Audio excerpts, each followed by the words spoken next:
Ayala brutally exacted retribution on Aryna Sabalenka. Indeed, everything was captured by the cameras. Months ago, an angry handshake turned into a full-fledged feud that no one anticipated. Winning a match wasn't the only goal. It was about redemption, pride, and demonstrating that skill could subdue authority. Every serve and point felt like a statement as the two reconnected beneath the bright lights. However, the events of that evening stretched well beyond tennis. It turned into a lesson in control, anger, and retaliation. Because this was more than just a game to Alexa. It was retaliation. It all started on a muggy evening in the bright lights of Dubai a few months ago. With the same calm concentration that had propelled her to junior championships and national success, Ayala took the court. Aryna Sabalenka stood across the net, ferocious, strong, and blatantly self-assured. It was more than a match. A collision of planets occurred. Experience versus youth. Raw ferocity versus calm precision. The energy was tremendous from the very first serve. Ella's control and court sense responded calmly to Sabalenka's force, which tore through the air like thunder. It seemed to be in balance for a time until Sabalenka started playing her psychological tricks. She grinned in between points. She may have celebrated too loudly, and Sabalenka's scowl across the net told it all when I missed a simple return. You don't belong here. Frustration started to creep in around the second set. The weight of expectations seemed to reverberate with every stroke I made. Instead of the emerging star who was still figuring things out, the audience applauded the huge names. Cameras focused on her eyes, but they broke when they zoomed in. Sabalenka was adept at using that. She moved around the baseline with the authority of someone who had already written the conclusion, laughed after winners, and yelled after aces. The moment that altered everything then arrived. Point of match. Sabalenka ended it with a devastating forehand winner down the line in her typical brave manner, but Eala battled through 3 deuces, defending with absolute resolve. The audience erupted. With her racket loose in her fingers, Eala stood motionless. The tension was palpable as they walked over to shake hands. "Welcome to the big leagues, kid," Sabalenka said in a whisper that only the microphones partially picked up. The smile then appeared. Millions of people would watch that arrogant, contemptuous grin on the internet for days. Ella made an effort to grin back, but her eyes conveyed a different message. Humiliation, annoyance, and something more profound burnt behind that composed look. A silent pledge. Eala dodged the cameras back in the locker room. Her phone kept buzzing as she sat silently with a towel over her head. Videos of the handshake had gone viral. Every frame was analyzed by fans. Some people defended her poise. Her silence was ridiculed by others. She was shown who was in charge by Sabalenka. A single comment was read. "Give the girl time," another person said. "You'll observe." I skimmed through it all that evening. Every highlight, every tweet, every dig about her lack of expertise. She refrained from crying. She refrained from snapping. Something had changed inside of her, so she just kept watching. She was not crushed by the loss. She was carved by it. Even sleep couldn't obscure the objective it engraved. She started mentally going over each point again, not as errors but as blueprints. Every missed opportunity turned into a lesson. Sabalenka's every grin served as fuel. She disappeared from view during the course of the following few days. No statements, no training videos, and no interviews. However, those who knew her well saw the shift. Her rallies became more intense, and her workouts lengthier. She began living uplifting messages instead of publicizing them. Observing her from the other side of the court, one of her coaches muttered, "Revenge." She is currently motivated by that. He was correct, too, because after that night, her name was inscribed on every drop of sweat, every repetition, and every bruise on her palm. Sabalenka. The cameras were unaware of it at the time. The fans were unprepared for it. However, Alexandra would not be a rising star the next time she played for Aryna Sabalenka. It would resemble a storm. Alexandra vanished after that evening in Dubai. Noise, not tennis. There were no news conferences, interviews, or social media posts, just quiet. However, something strong was developing within that quiet. Revenge is best served cold. they declared. Eala wanted it earned. She practically and symbolically disappeared as the rest of the tennis world moved on. Her training base moved to Morca, where routine became into an obsession and days turned into nights. 6-hour meetings became 8. Battles emerged from matches versus practice partners. The coaches claimed they have never seen her like this. Ruthless, determined, and unwavering. Eala referred to it as unfinished business, but her team called it the rebuild. Each morning began before the sun came up. With her eyes closed, she would stand at the baseline and mentally relive the handshake, Sabalenka's sly smile, and the whisper that whispered, "You're not ready." She was not driven by rage. It had a purpose. She had no intention of destroying Sabalenka. She desired to outdo her. It was more than just a physical change. It was psychological. She observed Sabalenka's serve rhythm, her breathing prior to a forehand, and the way she covered up drop shots. Eala wasn't only getting ready to play her once more. She readied herself to comprehend her. Next time, she told herself in a whisper each time she missed a shot during practice. Once, after 5 hours on the court, her coach attempted to stop her. "She trains longer," Eala replied with a simple glance up. He didn't argue once more. The sports community started to take notice of her absence. Fans were curious about her whereabouts. Rumors circulate. She's hurt. She's exhausted. She no longer feels confident. Those who had witnessed her throughout training, however, were aware of this. There was a fire. It was simply concealed, ready to burst at the appropriate time. Then a video appeared online one afternoon. A teammate shared a brief training video. Eala is using all of her strength to hit serves. In the empty indoor court, each one reverberated like thunder. "She's coming back stronger," was all that was written in the caption. It became viral in a matter of hours. Comments poured in. "She has a different appearance. Her concentration is astounding. Is Sabalenka the subject of this?" It was never verified by Eala. She didn't have to. The narrative was conveyed via the eyes. More deliberate, colder, and sharper. Her colleagues also observed the change. The girl who had doubted her own timing was now demanding perfection. The person who once grinned under duress now gazed through it. "Find me her bracket," was her only response when her coach asked if she was prepared to resume the tour. And that's precisely what fate did. The Madrid Open WTA draw was dropped a few weeks later.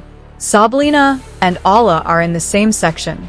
A quarterfinal matchup was certain if they both made it. The internet went crazy. It was dubbed the revenge run by sports media. "Can I redeem herself against a Titan?" was the headline. I did not respond. She merely trained. She didn't post or comment.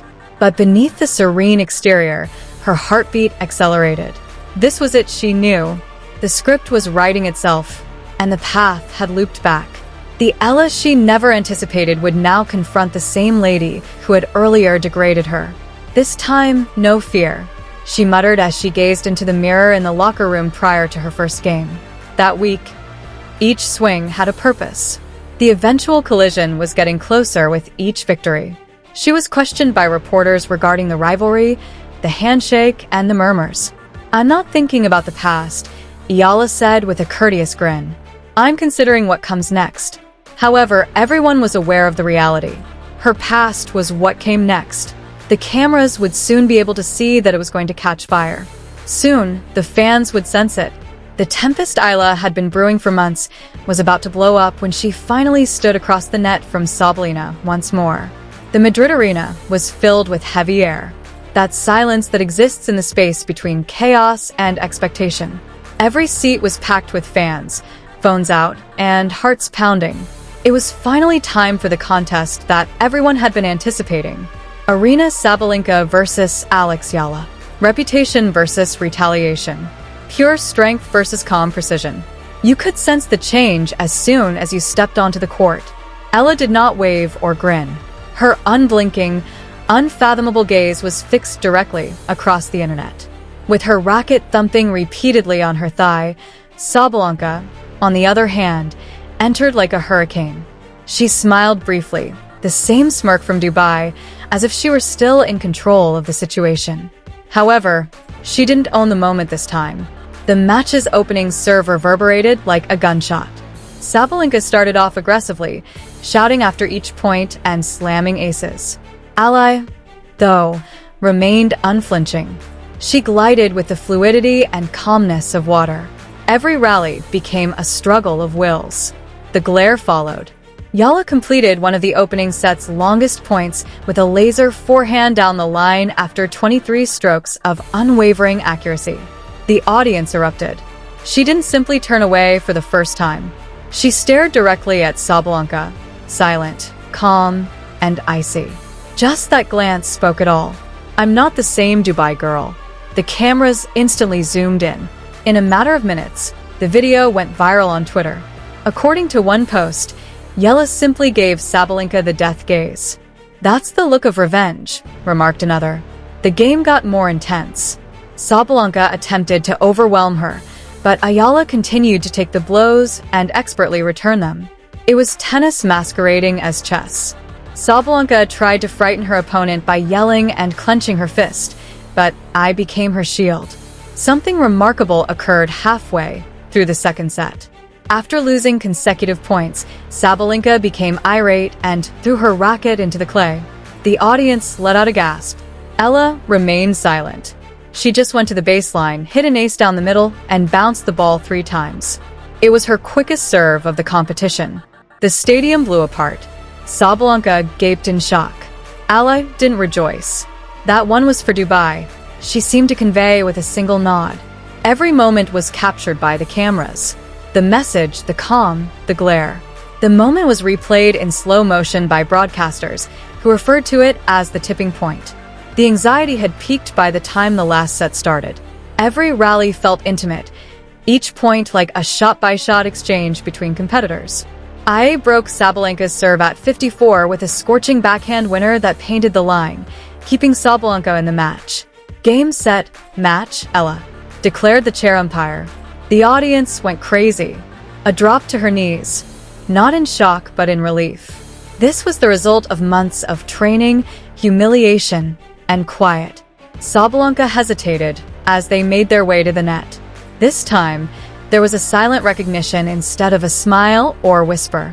Eala held out her hand in a solid, composed, almost regal manner. Sabalenka accepted it. Every viewpoint had cameras flashing. "Welcome back to mine," Aya said in a barely heard whisper that was picked up by the sideline microphone as soon as their hands were released. In a matter of minutes, the internet exploded. Every platform was overrun with videos headlined, "Eala's cold revenge moment." What she meant was disputed among fans. It was dubbed poetic justice by analysts. However, the significance was obvious to those who had followed the expedition. This was not conceit. It brought about closure. Eala refrained from screaming. She refrained from gloating. With the serene contentment of someone who didn't require approval, she left the court. Because loss was not captured by the cameras this time. They succeeded in capturing redemption, but the tale was far from finished. Because the world always has something to say when retaliation takes place on a global scale. The world went into overdrive just minutes after the last handshake. Millions of people have already uploaded, analyzed, and discussed every angle of the match, every look, every whisper, and every breath. Within an hour, the term Eala's revenge became viral.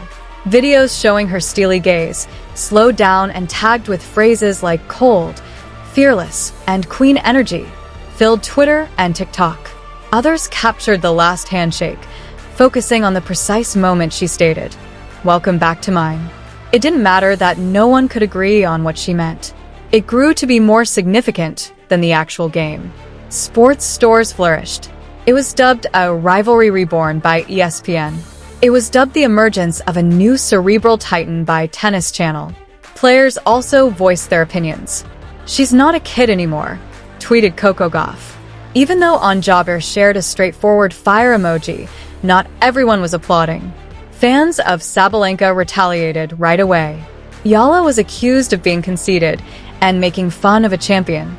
Disrespect or dominance was the headline of one Belarusian publication. Eala goes too far. The story abruptly broke in two. Some fans referred to her as chilly, while others dubbed her a hero. Every time someone complimented her poise, someone else accused her of taking excessive revenge. But Eala said nothing at all. She didn't share anything. She remained silent. She didn't even acknowledge the sound. She went back to training the following morning as if nothing had happened, despite social media burning all around her. The world, however, refused to let go. The handshake was repeatedly replayed by analysts. Lip reading, slow motion, and frame-by-frame analysis. They made a documentary out of a whisper. In reality, what did she say? Was it prearranged? Was it strategic or emotional? The narrative took on a life of its own. Talk programs discussed her mindset. Her calmness was praised by several former players, while others cautioned her not to let pride get in the way. However, the one person who could put an end to the mayhem failed to do so. The interview with Sabalenka followed. She gave a slight smile as she sat in front of the reporters. "She played great," she initially remarked. When pride still aches, veterans respond diplomatically. However, the question that everyone had been waiting for was finally posed. During the handshake, did Ella treat you disrespectfully? After pausing to glance down, Sabalenka chuckled quietly. She expressed her thoughts. She said, "I respect that. However, she need to be aware. I also have trouble forgetting things." The fire was rekindled by that one line. Fans were now referring to it as an impending rivalry. The internet was overrun with memes. Split screenshots of their faces with captions such as "Fire meets ice" and "Calm versus chaos." Tennis has discovered its latest rivalry in films. Eala's team made an effort to ground her in the interim. "Let them talk," her coach advised her. "You accomplished what you set out to do." Even he could see that the storm was still in her eyes as she nodded. Yes, revenge had been obtained, but there was still more to it. Because the scoreline doesn't mark the end of revenge. It exists in the echoes, in the ways that people recollect, misunderstand, and transform it. Eala eventually picked up her phone that evening. She scanned through the pandemonium, opinions, modifications, and hashtags. However, she was stopped cold by a single remark. She didn't want revenge, it said. Respect was what she desired. She grinned for the first time since the game at that very moment, because millions of people didn't understand what that stranger, concealed behind a username, did. It had nothing to do with embarrassment. It had nothing to do with revenge. It was about taking back her position, not only in tennis, but also in herself. The world still want more. It was screaming in the headlines. Sabalenka versus Eala 2-0 when? One thing became certain as the next competition approached. The rivalry was just getting started. Eala was at last by herself as the lights went down and the commotion subsided. No reporters, no cameras, no voices analyzing every look on her face. Just the quiet that follows a storm. The world had been using her victory as a storyline about retaliation, a spectacle, and a headline for days. But in her heart, it was no longer about revenge. Really, it never was. She watched the sport again on her tablet in her hotel room. Just the rallies, the movement, the rhythm, the flow, not the handshake or the stare. Those were the true moments of atonement for her. Every point she battled for had been a dialogue with her former self. The person who hesitated, doubted, and froze when under duress. She really did vanquish that person. Her retaliation had a straightforward motivation. It had nothing to do with degrading Sabalenka. It was about releasing herself from the voice in her head that said, "You're not ready." At that very moment in Dubai, she didn't want to ruin her competitor. The part of herself that had formerly believed in boundaries was something she wished to obliterate. But the peaceful reality is never seen by fame. The loud story, the attention, the whisper, and the viral moment are what it prefers. The world referred to it as retaliation. She referred to it as peace. Late that evening, her coach discovered her sitting by the balcony, staring at the city lights. "You did what you had to do," he remarked. Eala gave a small smile. "I did what I promised myself I would," she answered. He questioned, "Was it worth it?" She took a while to respond. Rather, she inhaled deeply and said quietly, "It's strange. I had assumed that winning would put an end to everything, but now the silence seems more pronounced." He understood and nodded. Great successes frequently leave a lasting impression that raises concerns about their costs. Eala declined all requests for interviews in the days that followed. She didn't want to defend her muttered comments or explain the stare. That was not what she owed the world. What followed was what was important. She was aware that Sabalenka would return with more strength, hunger, and rage. But since retaliation had already accomplished its goal, Eala was no longer terrified. It served as a reminder that strength is consistent rather than noisy. Pride may not always be as sharp as that dignity. She left her tablet on the bed as she prepared her belongings for the upcoming competition. The screen had paused on a single, motionless frame, and she was in the middle of her swing with her eyes locked, completely present in the moment. She didn't glimpse fury in those eyes for the first time. She perceived clarity. Everything had been recorded by the cameras. The feeling, the rebellion, the salvation. However, they were unable to capture this. The silent reality that lies beneath it all. Retaliation isn't always about causing harm to another person. It's about telling yourself that you were never damaged in the first place. The headlines started to wane. The deluge of highlight reels, interviews, and tweets gradually vanished behind the tennis world's next big story. However, something had permanently altered for Alexandra. She would remember that night versus Aryna Sabalenka as a turning point rather than a victory. She had entered the arena seeking retribution and left after discovering who she was. The tennis scene changed over the course of several weeks. Whispers persisted despite new games, rivalries, and drama. They referred to it as the retribution match. Every few days, videos of her intense gaze continued to become viral on social media. Fans quarreled nonstop. Was it self-assurance or conceit? Was she seeking redemption or blood? Deep down, Eala finally realized the reality. Thus, she stopped caring about the answers. Every great athlete is characterized by their ability to bounce back from setbacks rather than by a single triumph. Not only did she awaken that night, but she also changed. She once watched the sunrise bleed across the horizon from the balcony of her hotel room after the final match. Unaware of the storm that had raged inside her only hours before, the world below was beginning to awaken. "I'm not the same player anymore," she said to herself. "I've changed." There was no drama in the words. Like the first serve before a comeback set, they were quiet and honest. Her quest was no longer one of retaliation. Growth, respect, and the unvarnished reality that suffering can either shatter or strengthen you, she opted for the latter, were the main themes. However, days later, Aryna Sabalenka had already made a statement. She was a superior player. In an interview following the game, Sabalenka stated she earned it. Her voice was sharp but quiet.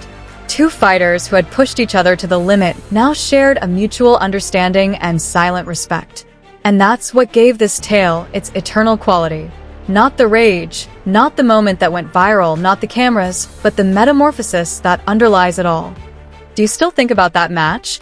my coach asked me at practice a few weeks later. Grinning, she threw a ball into the air, her racket shining in the sunlight. "Every day," she responded, but not because of the retaliation, because it served as a reminder of my true self. She was a server. The noise reverberated throughout the court. Clean, strong, and sharp. Just purpose, no stress, no rage. Yes, everything had been captured by the cameras. The fire, the anger, the concentration. However, they failed to witness the resurgence of a champion in action. And perhaps that's how legacies start. Not with cacophony, but with the quiet that comes after triumph. Click subscribe today to join us as we find more stories that transcend beyond the scoreline. If you were moved by Alexa's journey, her fire, her growth, and her salvation. Because each point in this instance tells a tale. And each tale serves as a reminder of what it really means to struggle, fail, and then get back up.